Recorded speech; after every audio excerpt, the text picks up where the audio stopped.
Hey, everybody. Welcome to the YouTube Lead Gen Show with Kristina Smallhorn and myself, Malcolm Lawson. Kristina and I have generated hundreds of thousands of subscribers, tens of millions of views, 50 million views alone right there. Man, we'll get hundreds of millions of views at some point. And most importantly, probably millions of dollars in revenue and commission over the years from videos we make about our YouTube businesses. Kristina, how are you doing today? I'm so good. I can't stand myself. I say that all the time. I love that optimism. I love that optimism. I need to start saying that. That's like a good positive affirmation. Yeah, I got that from my dad. That is, I will say, I stole that from my dad. I love it. Well, I am so good. I can't stand it either. Good. I don't believe it, and like I'm sick of all the positivity that comes out of my mouth. Sometimes I kind of burn myself out. Sometimes. All right. So let's talk about YouTube. Okay. What do you want to talk about? I think there's some new policies coming up by YouTube. I saw some emails coming in that looked like they were really pushing for YouTube Shop, and they were really doing some other YouTube features. Yeah. And I want to tell everybody that if YouTube comes up with something new, they're really always trying to push that new thing because it's their new feature and they're trying to get it to stick. But that doesn't mean necessarily you need to implement it on your channel. Right. But it doesn't hurt to implement, certain things that make sense for your channel. You have to make it work for your audience. Because, like, for instance, I am a real estate channel. If I was to sit there and be like, oh, and by the way, here's my new lipstick, you like this color? Go ahead and put it on. Now let's talk about the collapse of the housing market. Like, that makes no sense. Like, if you're going to do those kinds of integrations in your content, make sure it flows naturally through your content so it doesn't feel like a commercial and that you're pushing sales, and it makes sense for your avatar. That would be the dumbest thing I could do, is try to sell a tube of lipstick, Right. Absolutely. You have to have a target audience in mind, a target value proposition, and just stick with it. And the YouTube Shop thing, I've actually used that. I have another outdoor camping channel, and I often talk about gear. And I went through and I started implementing that YouTube Shop feature in a lot of those and trying to use that instead of the affiliate links in my description. I'm trying to find an example of it right now, but I'm having a hard time finding that. But yeah, like that's essentially, instead of just doing Amazon affiliate links, you can kind of use their program and link to it directly from that. And I love the idea, And well, it makes more money because Amazon links, don't get me wrong, they make you money, but you used to make a lot more money than you do now with them. I mean, anything that you do is always good. I always tell how I wore these overalls, and this is a true story. I wore a pair of overalls during a video that I was talking about land. And in the comments section, people kept asking where I got the overalls from. Well, it just so happened I got it from Amazon. And that video kind of went viral, right? So when it went out and it started going viral, I sold over $3,000 worth of stupid overalls. And now it's been several years. In total, I've made $10,000 on just wearing a pair of overalls in a video. I love that. Yes. It's so crazy, a true story though, and if and that's the kind of things that you may want to start like looking at TikTok Shop about anyway. If they have something cute in there and you can include that in your video and then somebody asks you about it, that's perfect. Just throw in a link. Yeah. The tricky part is, like, they do have a limited range of things that you can have links to. Right. I could not find everything right in there. And so you may want to kind of look at it and be like, oh, okay. So this is what I can offer. Let me try to find a way to promote this. And so, I mean, for real estate agents, what are some products that you think that they could actually sell? At-home security systems, that's floodlights, inside security stuff, cameras. You could any kind of cleaning products before you sell your house. Little tool stuff, like anything that you need to maintain your house, epoxy for the driveways and garages, anything related to maintaining your home. That's what I would think. But you have to make it relevant to your audience. So if you had like a, let's increase your value before you sell your house, and that was your niche, and you're like basically a DIY channel that shows you all the ways you could increase your what is it? What am I thinking? What's the word? Yeah. The money that you get back. I can't. For some reason, it's a brain fart. Equity? Yeah, your equity. So you increase your equity, and by doing these simple things. You could literally every step of the way go, oh, you know what? You like this paintbrush? This is the best, cut-in paintbruch you could possibly get. Matter of fact, it's linked in the TikTok shop. I was surprised they even had it here, and then you put it in. So you make it kind of sound like you didn't intentionally put it in there. Like, I'm so shocked. It's on sale that they even had it on TikTok shop. I've had mine for years, What is TikTok shop? Is that the same thing? Oh, that's another thing. Yeah, that's okay. On TikTok. So of course, YouTube just rips off other, Facebook rips off YouTube. YouTube rips off TikTok. So TikTok shop was something that was on TikTok before it was on YouTube. But I think what it was is that the idea was always there with YouTube. They just had to implement it, and then they were forced to do it a lot faster than they intended to because TikTok beat them to it. Right. Yeah, that makes sense. And I'd be interested in seeing if somebody, gets a lot of views, if they put like their camera equipment, like their mic, their lights, their YouTube studio setup. Like, I feel like a lot of people may also, I feel like I get that question a lot. Like, dude, what camera are you using? Not quite tie in, but I'd be interested. And I love the idea of the home security thing. Yeah. As well. Yeah. I used to put my camera equipment in there. I never sold a thing from there. Oh, really? Okay. Not a thing. But once I started putting like everybody wanted to know where I got this stupid cup. Right. As soon as I put that in there, I'm like, oh, there's a link in the description for my cup. And then I sold a bunch of these cups. Like I sell them every week, because of my live streams. And it was part of, everybody knows that I have those, that's part of your brand. Part of my brand. And I didn't mean it to be. It's just one of those things. Yeah. And that's what, though? There are things that become your brand that you never expected to be. And you can sneak things in to brand that most people don't think about either. I was just, I was in Pennsylvania and we were talking about, you can't have on the MLS branded videos. Most states you can't have branded videos. So I used to do these videos years ago that weren't branded. Of course, they never had my brokerage or anything else on there. But I had hired a specific voiceover guy who did all of my listings, every single one of them, right? And it was the guy with the voice. Who's the agent that has the guy with the voice? Everybody wanted to know. So I branded it without branding it per se. So there's always a way you can make yours stand out in a way that doesn't feel like you're trying to get away with something, but it still comes back to you that it's your branding. Yeah. In the book Primal Branding, one of the elements of primal branding is icons and having certain icons associated with your brand. It could be this coffee mug.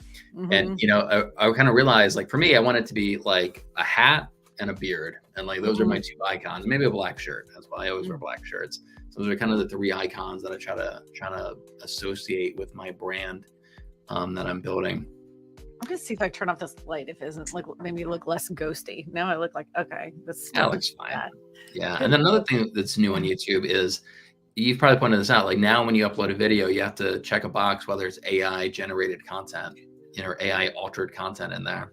Right. So there, like that, you have to be very careful too. I use sometimes, there's this thing, you can take your own voice. It actually takes little scripts of your voice and everything. You just keep uploading them until it gets your voice right.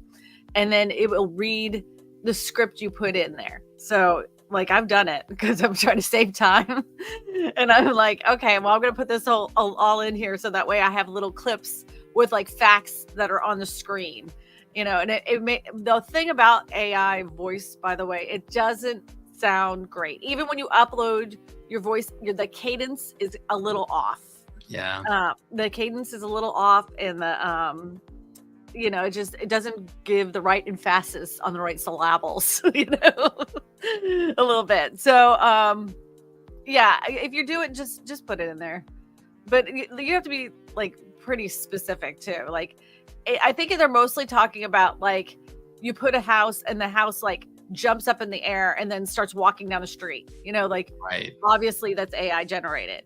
If you show a house burning, make sure that the house is actually burning, that kind of thing. I don't think it necessarily has to do with your personal images. Right. Of Yeah, I think it's like if you actually read it, it's talking about like misleading information. Correct. And, do any of the following describe your content? Make a real person appear to say or do something they did not say or do. Alter footage of real events or places. Generates a realistic looking scene that didn't actually occur. Yeah, I mean that's too bad because like we have these AI videos that are coming out. Yeah, it'd be interesting to see if this does limit the exposure of your video if you're using that or not. If you have to check yes on that box, it might not. Yeah, because like you can check the box saying that you have your some kind of marketing or branding or affiliate in there, and all it does is add like a little tag saying, "Hey, this has affiliate marketing in this video." Yeah, I don't see it really making a difference. Maybe I'm wrong. I don't know. It's probably going to be just like a tag like that. Like, hey, we just need to disclose somewhere that there's altered content in here. Because yeah, I think using this to generate B-roll, like I'm very excited about that. I think that's going to be amazing to use AI to generate B-roll, just like we're using it to generate images and graphics right now. I think that's going to look amazing. Well, I just like anything though. I think marketers ruin everything, So I'm a little worried. Not gonna lie, because people will overdo it, and then then they won't trust you anymore if you overdo it and you make all these AI images. Even to this day, whenever you do like a bunch of AI thumbnails, somebody will say, "God, your AI thumbnails are just so annoying." And at some point, people are just gonna be over it. Like it's cool and interesting now, kind of like neon was in the 80s, right? At some point you're kind of like, ew. So I just I think anything as a mix is a good thing. I think when you do everything one specific AI style, then you kind of overdo it. People aren't gonna like it. Yeah, absolutely. And yeah, so anybody watching, if you guys have any questions about YouTube or video or anything like that, by all means, leave it down below. I'd love to hear that. But you're right that we get these trends in our industry that are really hot for a few years, and then everybody's doing them, and like you have to keep moving on. You have to kind of stay in front of that trend. I remember at one point, like there's a certain style with like video game thumbnails where it's like these backgrounds with like these lines and like it's kind of like in your face. That was a really hot style for a while. Then having the white outline around your image was a really hot trend for a couple years. And then having your image, but changing the background color to be like a filter of like blue or gray or green or something. That was a trend for a while. And I think we're still at the very front of this AI generated content trend. And like I think that's gonna be the next new wave. That's how you can stand out right now. And right now it still kind of looks a little cartoony, but like what's it gonna look like a year from now, 2 years from now? It's probably gonna look I have an image, my very first Dolly image I ever created, and it was so horrible. I mean it really was bad, really bad. Like the eye was like down here. It wasn't normal. It was like by any means of the imagination. So I was like, oh my God, I'm so lucky that I have this very first image when Dolly first came out that I made with it. So I was like, you know how they write the prompt in the like the download. So it was like Dolly and then the prompt. So I was like, oh, I wonder if I did this today, and so I put it in again and I was like, wow. Wow. I noticed though that the AI images, I don't know what's going on with Chat GPT, because I used to say make a hyper realistic house and they would make a hyper realistic house. Now I have to keep telling it, make it more hyper realistic, make it more, like, and it can look very cartoony, but it seems like it was better a month or 2 months ago than it is today. So I don't know what they're doing, and I have the paid version. Yeah, that's interesting. Yeah, I have a hard time with ChatGPT still sometimes too, and it gets a little frustrating. I did a live stream yesterday, and I was like, "Yeah, let me just Mhm. show you how easy it is to use ChatGPT," and it gave me these terrible results. I was like, "Oh God, that's embarrassing." It goes through phases and stages. I feel like they they deprogram it for a minute to upgrade it again, and then it used to be too, like, to download an image, all you do was just hit the little download button. Well, now when you download it, it's a TIFF file, so you have to duplicate it to make it into a PNG to upload to. It used to be automatic, like it used to automatically be in PNG, and now it's another type of file. I don't know if that was something on their end, why they did that. I have no idea. It sucks. It's just one more step that annoys me, because it wasn't like that, and it doesn't need to be like that. Yeah, it's interesting. I mean, this is like cutting edge technology. You're going to get, those pain points, as we kind of figure it out. I know. It seems like I'm whining for no reason. It's like, life's so hard. My AI assistant. It's took an extra step. You don't understand. My AI assistant. It's just not doing what I want it to do. I have to actually do the work myself. Oh my goodness. Yeah. First world problems for sure. Yeah, I know. So last week we gave Ramsey some advice on his Scissor Sisters channel. So he said he went through and actually changed some of his thumbnails to make it a little bit clearer that they're talking about a book. And I like that right off the bat. I can tell this is about a book club. And then actually have the book title and the name: Corrupt, Stay Gold, Pony Boy, Stay Gold. I have an idea for him though. Okay, so you see how dark that book is, and how dark the background is. I would, like most people, put a drop shadow. Instead of a drop shadow, use a glow shadow. So put a white shadow behind it so it pops off the background, so it doesn't blend in. Yeah, that's a good point. I mean, I will say there's not much contrast between the book and the background. It does kind of blend in. You don't even need the word corrupt at the top, right? Because the title says that, and you have the book there. I would make the book bigger and take the word corrupt off of there. Right. You're right, because it says corrupt and then corrupt right below that on the book cover. And then corrupt a third time in the actual title of the video as well. Correct. Yeah. So I think you're right. If you got rid of that, yeah. And I like that you got rid of this little icon in the bottom left corner off of that latest thumbnail. I like the consistency. I like the branding with the cool text, the font that you have. And like, dude, I'm surprised. I would not have expected these videos to be doing this well. Like, this is pretty good. 341 views in 1 week. He's got one with 600. Yeah, in 2 weeks. Like, that's really good. So, what we're trying to espouse is like what we think are best practices. But at the same time, if it's working for you, it's working for you. There's so many examples of people not following best practices, yet they still have success on YouTube. But yeah, I'm pretty impressed with how well these videos are. And I'd say like this, I think the quality looks really good. Oh, too. the quality is spot on. Yeah, totally spot on. The only other thing I would tell them is that if you're going to put words on there, it's okay to put the lettering behind their heads. And it where it cuts off like maybe a little piece of the H or whatever. Don't lay it on top of their noggin. Put it behind their noggin. So that one, right? Exactly. You see it's on top of her head. Put it behind it.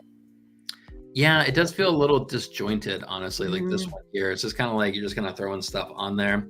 I would even say that background, maybe don't blur it as much. That looks like a very extreme blur. I wonder if you just blur it just a little less. Kind of reminds me of that when somebody does those movies, or have you ever seen that meme and the song goes and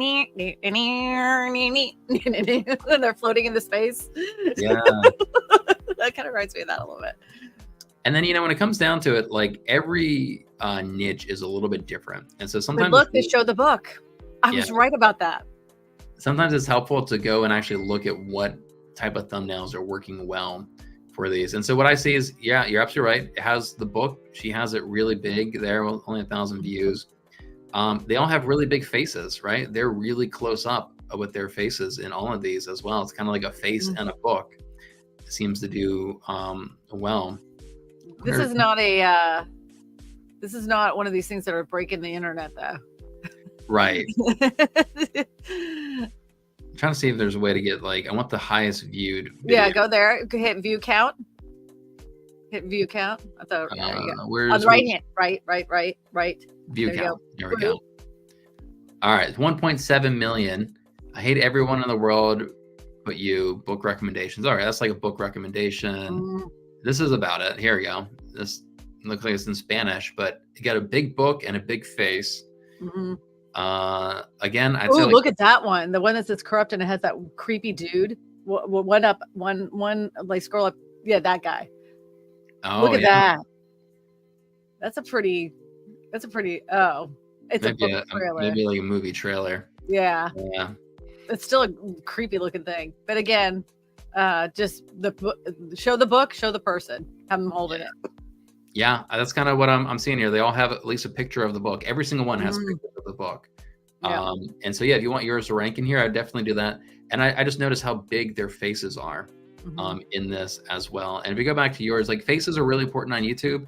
Your faces are pretty small. You know, you're showing the bodies, but like the bodies aren't really all that important. The chairs aren't all that important. I mean, unless you want to make the chairs like part of your icons, I guess.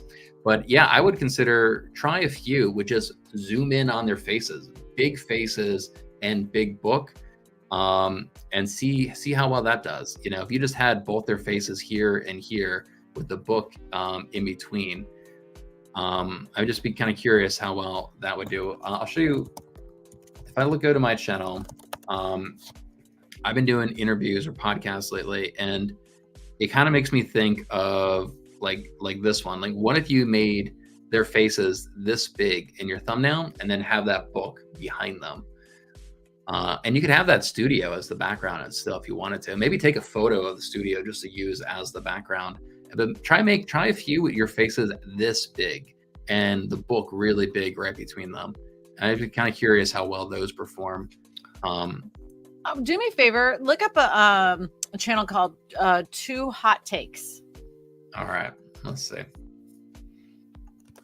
2 Hot Takes podcast. Yeah, it's a podcast. All right, let me pull that up. Is this it here?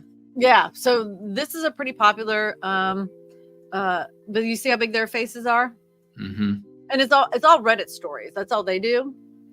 But they got really big because of the pandemic. She was bored, and she started reading. She was bored. She got in her pajamas, sat in a beanbag chair with her friend, and they discussed Reddit stories, and it blew up. Wow! And it changed her life. Totally changed her life. Look at these views. 211,000 in 5 days, 236 in 12 days, 216 in 2 weeks, and she only has 600,000 subscribers. And so that's really good. But you're right. I mean, like this kind of reminds me, like I had 2 big faces, and then I had like a YouTube icon in between. They had the Reddit icon, and even these, like if somebody came to me with these thumbnails, I would say, oh well, you know what? Yeah, I would say, there's too much text in this thumbnail, and the text is hard to read because it's the same color as the background, but it's working for them. Well, you got to remember when her first thumbnails, they weren't even thumbnails. They were just her sitting in a beanbag chair. Like nobody expected when she started this that she was going to blow up the internet, Yeah. And it changed her life. And so when she did it, it was just because she was having a good time with her friends, and they would just talk about these stories. So she used to just have a logo, and she didn't really, she didn't try. It was just a screenshot from, there it is, the screenshot from the podcast. Right. That was it. And she was making those with Canva, Yeah. And it shows that content is what is most important. And so she had good content. Yeah. Yeah, I love seeing like the evolution of people's, channels or thumbnails kind of going back like that. But yeah, I mean, like kind of what you're doing now, it's kind of like these, right? It's kind of zoomed out. You can't really see the faces all that well. And you notice that, now what she does is much bigger faces, lots of emotion. Look, she's got the YouTube smile in all of these now, because for some reason open mouths work well on YouTube.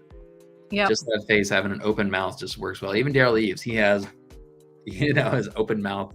Do you know what works on my channel? Mouth What? closed and pissed off looking.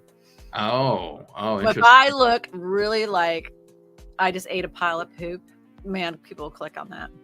And then my other new one that people click on that I that works really good is when I take my glasses. I'm like, like, oh, like shock. I have my glasses down. I'm like, oh. You have one image where you're kind of like Oh, I love that one. I do too. That's a one that's hard to get people to click on, though. Ah. And it worked for one thumbnail, the HOA one. Yeah, but I think it was mostly the word HOA hell.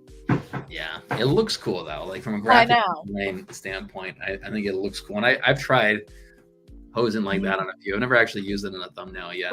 it works out. It messes up my beard, and I gotta get it just right with that beard. You know what you should do at Christmas time, by the way, with your beard? You need to cover it in heavy, sticky hairspray, and then drip glitter in it, and you have a whole glitter beard. That'd be so cute. I am 100% doing that. That'd be so cute. I think I can dangle little like balls. Yeah, little jingle balls on there. Have you could be walking and choo choo choo.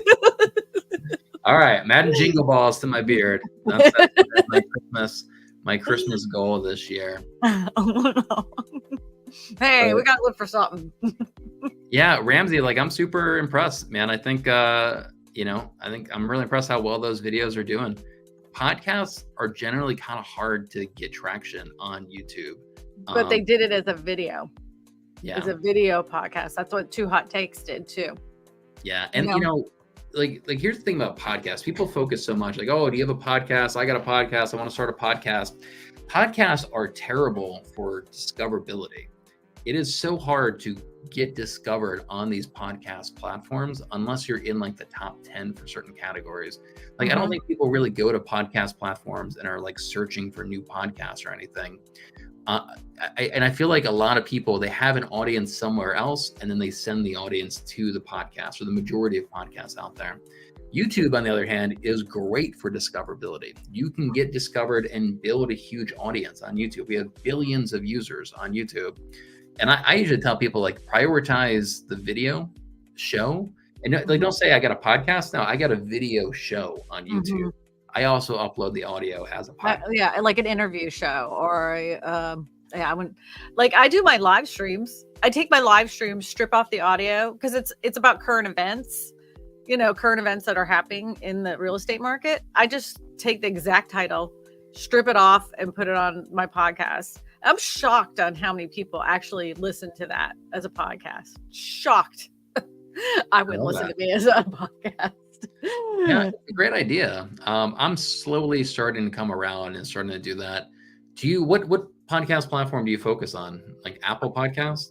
Oh, so I have Anchor, so you can upload it to all the podcast places. Yeah. Like you just upload it to there, and then it distributes it to all of them. The one that works the best, that I get the most downloads from, is Apple. And then my second one is Spotify. But like I said, it is an extra step for me. It's not a big deal, but I think anything, I don't think anybody blows up overnight from a podcast, especially about real estate. But if you consistently do it, then you're going to have success with it. I think a lot of people, they're expecting something immediately from it, and they don't get those results. Like after a year, they're like, oh, that was the biggest waste of my time. But if they had just stuck it out for another 6 months, they would have started getting really good traction. Like I said, I haven't done anything to promote the fact that I put these live streams, other than when I'm on my live stream. If you want to listen to this as a podcast, go to anywhere you get download the podcast, and it's right there. And then I show them what it looks like. That's it. That's all I do. So but what's interesting though, is the age demographic that listens to me on podcasts is completely different than the age demographic that listens to me on YouTube. How interesting. Yeah, that's me. That's it. Yeah. Yeah, you got quite a few of these. And Yeah. So, you know, it's funny. I've been trying to do a podcast for a little while now. I do these interviews and I haven't put that much effort into it. And I have one of those platforms that gets you on all these different, or that gets you on all the different platforms. And I just never got around to doing Apple Podcast. I did Spotify and all these other ones. And then I was talking to somebody and he's like, dude, like 90% of my viewers come from Apple Podcasts. Like that is the only one you really need to focus on. Who cares about the rest? And so I feel like I haven't even been in the game. You know, I've been thinking I'm playing, but I wasn't even in the game. Right. And what he's telling me is how important the ratings are as well, and that you really want to encourage people to leave you more ratings. I do all the time, but I mean, I'm like, this is not my main focus. I just like that it's there. And the thing is that what made me do it is I have some people that are truck drivers, and if they can't go through certain areas through the United States, listening to it on YouTube because they lose connection. But for some reason, podcasts don't have that same issue like, you know, video does. It's easier for them to be able to, you know, if they do lose connection, it still works. Basically, they can do it on a worse connection. So they asked if I could put it on a podcast. I'm like, oh, sure, why not? Well, how could it hurt anything?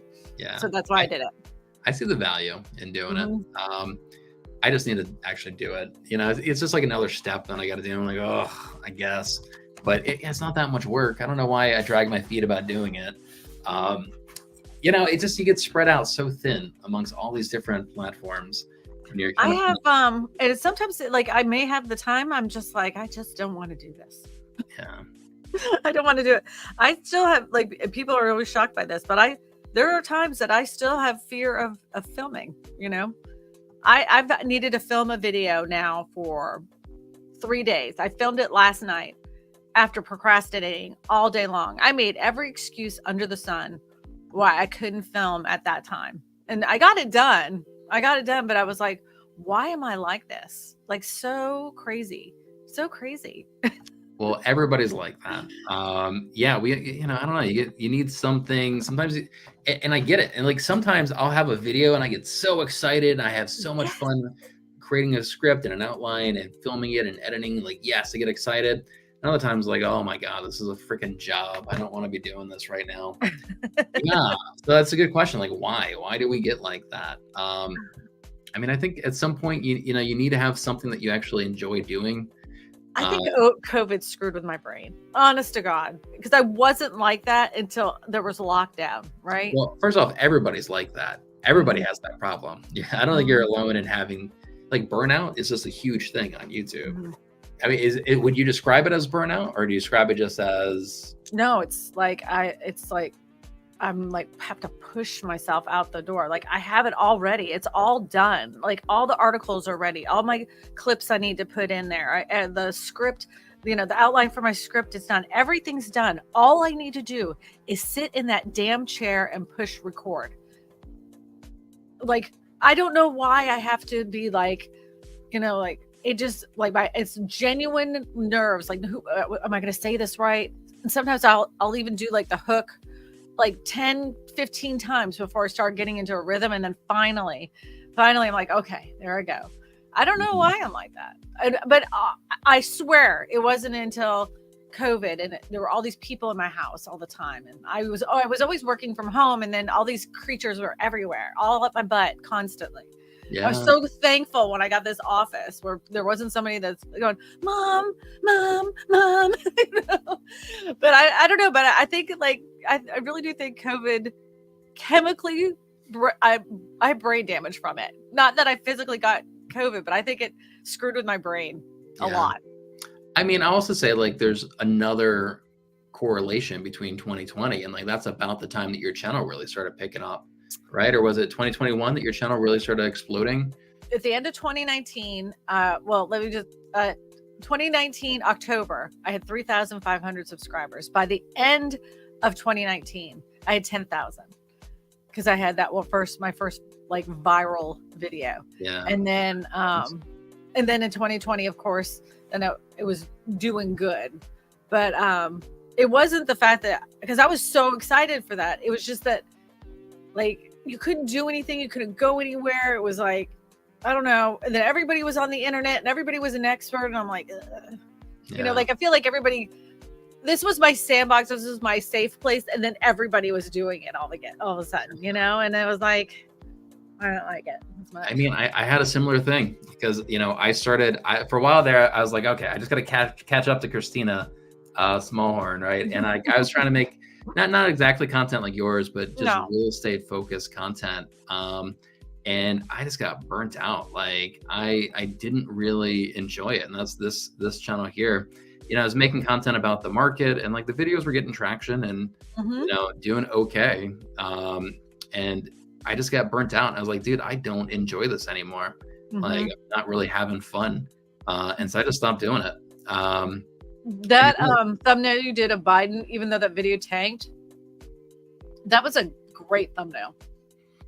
Yeah. The 21-minute long one. Yeah, I still like it. Yeah, you know, and you know, sometimes I think like, oh man, Malcolm, maybe you should have just stuck with this channel, you know, for the last 3 years. But yeah, I don't know. I found something I enjoy more. Like there is something to like when you're doing something that nobody else is doing, it's just somehow more fun. I know. Everybody starts doing it, is not as interesting. Right? Why is that? And so like I was with you, you know, making this type of content in 2017, 2018, 2019, 2020. And once everybody started doing it, I was like, it's just not as much fun anymore. And, you know, I came over to Real Broker. Now I make Real Broker content. And I was like the very first person to make content on YouTube about this company. And again, like that just excited me. Like I'm doing something original. I'm not copying everybody else. I'm creating original content. Which, just kind of motivated me a lot more. I'm kind of getting burnt out right now, though. I'm at that stage right now. And this is a real thing, right? People like us, or people like I like the debates thing. I loved that. If you could get more, like, I would do it for every freaking brokerage you could think of. Yeah. Like Coldwell Banker, Remax, like do every single one. That was great. I liked that one. I like those as well. And the funny thing, concept, because everybody wants to fight, man. Especially about us, you know. Real estate agents want to battle it out. You gotta get them to do this, you know, like, you know. Put your mitts up and Got to get them to do that. I like them as well, and it's interesting because I had a bunch of people telling me like, dude, that's a bad idea. Don't do that. Don't make that. And I was like, you know, I'm gonna do it properly and follow the rules. I'm gonna be polite about it. It's not really a debate. It's a real battle. God. No. And the thing is that people love to tell you not to do things all the time. Yes. And I don't listen. The thing, do you remember back in the day when we were doing YouTube, people said it was a waste of time, that it was one of those things that you just put videos on there. You don't expect much. They'll grow over time. They're for evergreen content only, but don't expect to grow an audience over there. I mean, I heard it all and I'm like, y'all are wrong.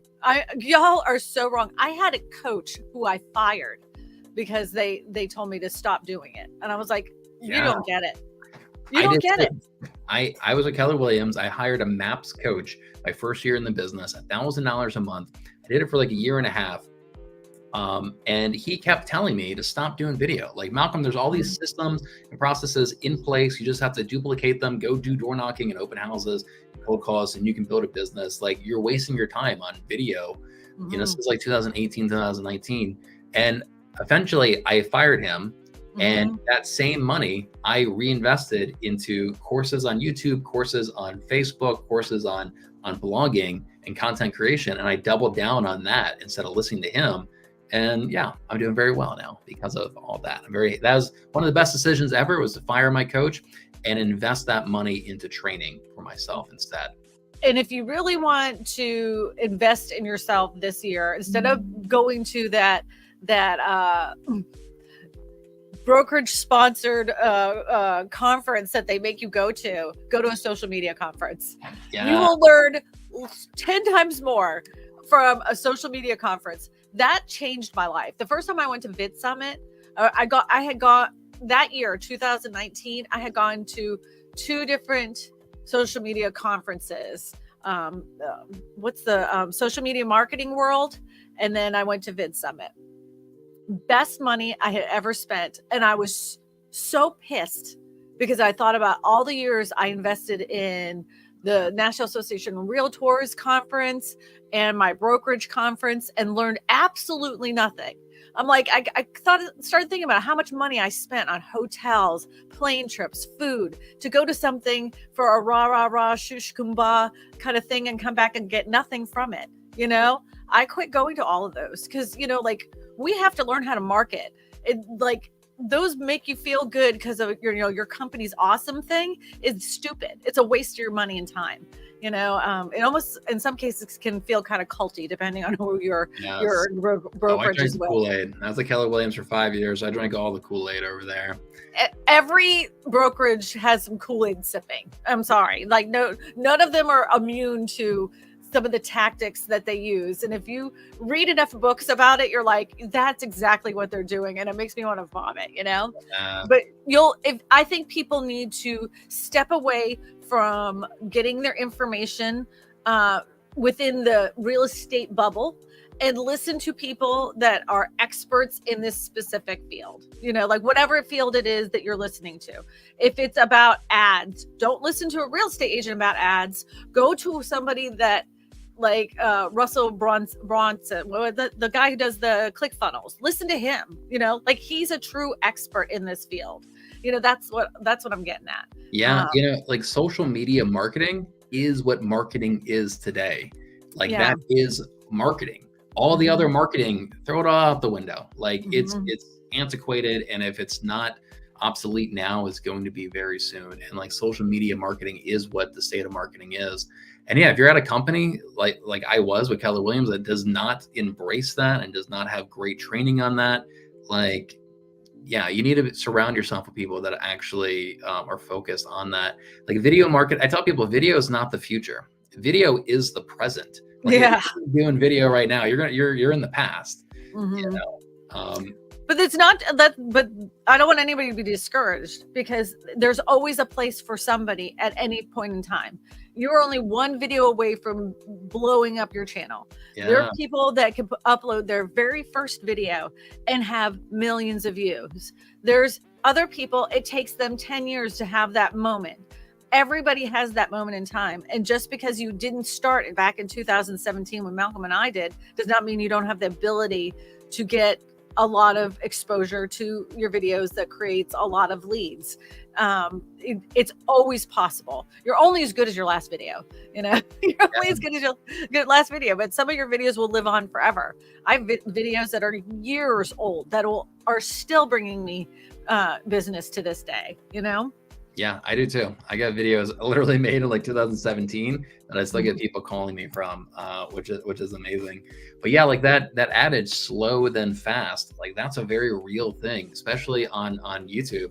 Like, I mean, you're a great example of that, right? You're creating content 4 or 5 years, and then you had one piece of content take off, and like that catapulted your entire channel in kind of a different direction.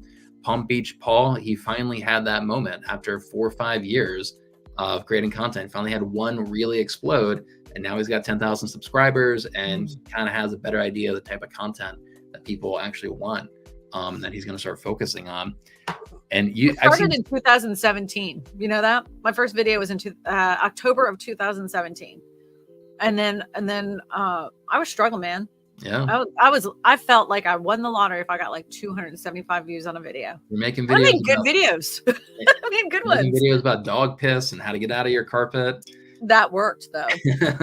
That was a video that worked, but I didn't know about video length, and I was listening to real estate experts that told me, don't make a video over 4 minutes. It's really dumb. Don't do a video over 4 minutes. I was listening to them because they were the experts, and I never should have listened to them because they were wrong. So very wrong.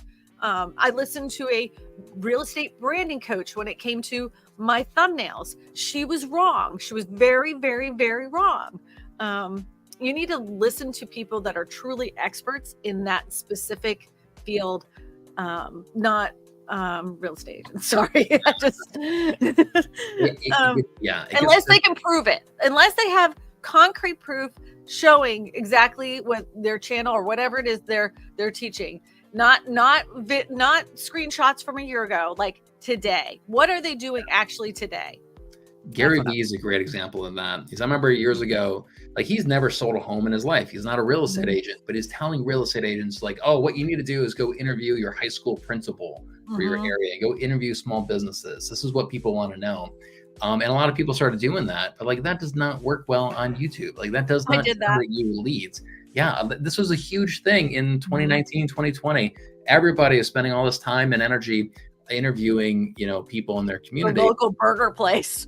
And here's my take on that. Like, you know, if you look at your overall marketing strategy and your overall sales funnel, that type of content, it can have a place in your marketing strategy, in your sales funnel, but it's not top of funnel. People are not going to discover you from your interview with the high school principal.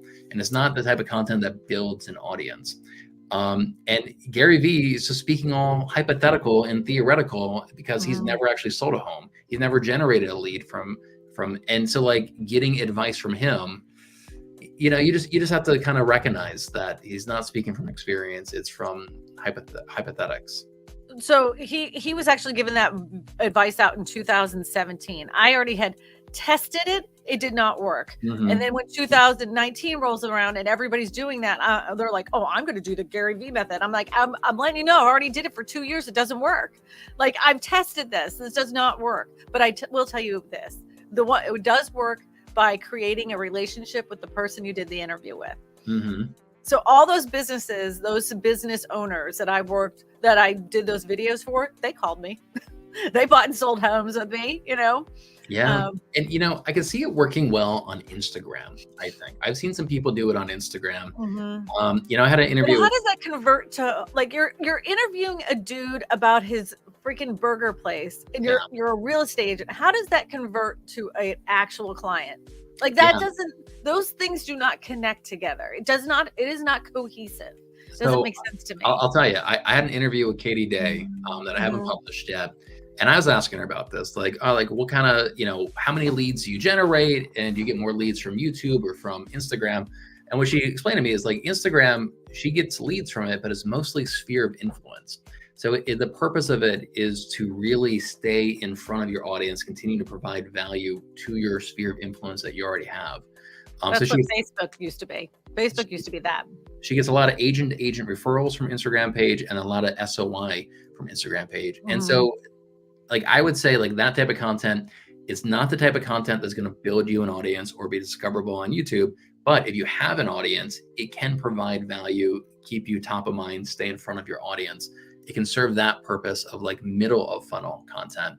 And so like if you want to do that, I don't see why not. You can go ahead and do it. There's other ways to do it, maybe more time efficient, but you know, I don't see anything wrong with doing it. Just understand where it is in that marketing strategy, and it's not going to build you an audience. You need that layer of discoverable content that people are going to discover you initially from.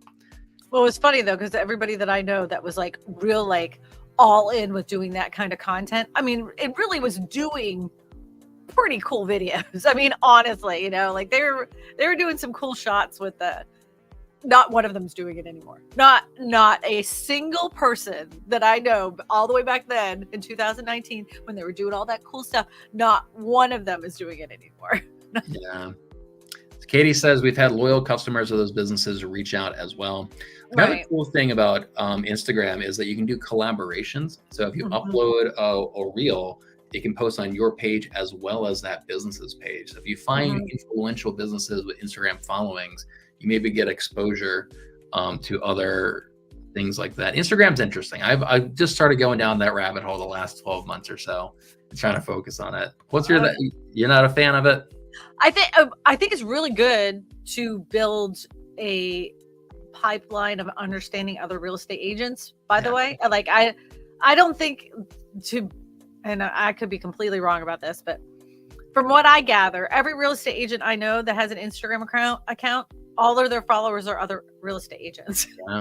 Yeah. And so, but in a way, it kind of makes sense because if they're putting out content about the real estate market, you want to hear what they have to say, and you can find out who's a moron pretty quickly. You know, like you're like, oh, what? That is a terrible take, a very terrible take. There's a lot of TikTok. There's a lot of TikTok real estate agents too, and some of them have some pretty bad takes. And I'm like, well, that's one person that's never going to get a referral from me. You know. So I think it's there's always something for everybody, but I don't know. I can't imagine, and I just never have. I just don't know how Instagram works in a way that would connect with a local audience to be able to sell homes in that local audience. And so that's been my take on it as well. And I've always been a little jaded because I feel like people think like, oh, I'll make Instagram content and I'll get discovered by my local community. But you're right. Like I have an interview with Jeremy Knight. He says most of his Instagram is other real estate agents. Brad McCallan says most of his Instagram is other real estate agents. You know, Brad was telling me he gets makes 40 times more money from his YouTube channel than he does Instagram. But you know, that's talking to Katie Day. And so she's saying like, yeah, it's a lot of real estate agents, but like I get agent to agent referrals because of that. Right. No, I don't, I don't say don't do it. Yeah. You know? Well, so it's just a different business model. And I think like I get jaded because I don't think people always clearly communicate that to them. Like, hey, Instagram, it's great for sphere of influence. It's great for agent referrals. But just to be clear, it's going to have a hard time building a local audience just from Instagram content alone. I think that YouTube is great at getting discovered and then sending people to your Instagram. And that's where you can kind of stay in front of them and kind of build those relationships that way. So I think in your overall marketing strategy, I think it can serve a purpose and you can use it to generate leads. It's just not the same purpose as YouTube. YouTube, I think, is the best platform for getting discovered initially by a brand new audience. That's my hot take on that. I loved Instagram. I was on Instagram more than I was on any other platform up until Facebook bought it. I loved Instagram. It was so cool with they had just like some cool little filters. It was just a great like scrapbook place to add photos. And then you got to see some really cool photography from amateur photographers. And I loved it. And then Facebook took it over. And then and to me, right after that, I was like, and I'd never been on it since. Like, I mean, I'm on there because I get messages on there, but that's it. You know what else I like about it is that you don't really need a call to action because people can just message you directly on there. And YouTube doesn't have that feature. Like, wouldn't that be cool? They used to have YouTube messages. I used to be able to message people back and forth. And it was YouTube got rid of it. And I have to look it up. But when they got rid of it, no one even noticed because nobody used it. It would be cool if that was bigger and we could just say, hey, click the button below to send me a message. I think it could be a problem though if you became too big. You know what I'm saying? Like you get a lot of messages that are just a bunch of wackadoodles and you gotta sift through that garbage. We get that on Instagram and Facebook for sure. Right. All right. I think it's a good place to end. I've got another interview immediately after this. Thanks everybody for all the questions. Sorry I didn't get around to answering all of them. But we're going to start doing this weekly, Kristina and I. That's my commitment, my goal. I even reminded him. I'm like, are we doing this today? We did. I'll be down in Texas next week for the solar eclipse and then the real estate video blueprint. So we probably won't do one next week, but the week after that, we'll get into a nice little cadence and rhythm with us. People are freaking out about the solar eclipse. Let's see if we're all still here. I can't wait. I got my camera set up. I'm gonna go down there just to take a picture of it. That's my goal. Well, I want to see it. Good enough. All right, Malcolm. Thank you. Bye, everybody. Bye. Bye.